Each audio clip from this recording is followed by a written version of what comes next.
കൊലപാതകങ്ങളും സ്ത്രീധന മരണങ്ങളും തുടർക്കഥയാകുമ്പോൾ യഥാർത്ഥത്തിൽ നമുക്ക് സ്വാതന്ത്ര്യം ലഭിച്ചിട്ടുണ്ടോ എന്ന് നാം സംശയിക്കുന്നു. ഇന്ത്യ 78ാം സ്വാതന്ത്ര്യ ദിനം ആഘോഷിക്കുമ്പോൾ നമുക്ക് അഭിമാനിക്കാം.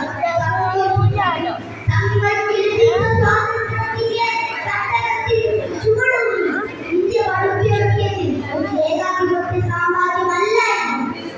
അത് ജനങ്ങൾക്ക് വേണ്ടി ജനങ്ങളാൽ നയിക്കപ്പെടുന്ന ഭരണവ്യവസ്ഥയെ അടിസ്ഥാനമാക്കി.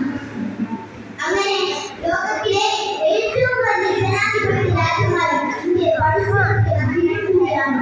ഓഗസ്റ്റ് 15 ഭാരതത്തോടുള്ള അഭിമാനം വികാരത്തിൽ നിന്ന് പ്രവർത്തനത്തിലേക്ക് കടക്കുകയാണ്. ഇന്ത്യ എന്റെ നാടാണ്, എല്ലാ ഭാരതീയരും എന്റെ സഹോദരി സഹോദരന്മാരാണ് എന്ന് ആയിരം കാലം ശ്രമിച്ചിരുന്നാലും നാം യഥാർത്ഥത്തിൽ നാടേമാറില്ല.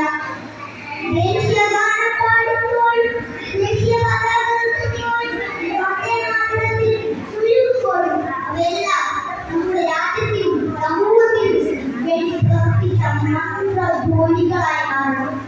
നമുക്ക് നല്ല മനസ്സിലാവാം. കവി പറയുന്നതുപോലെ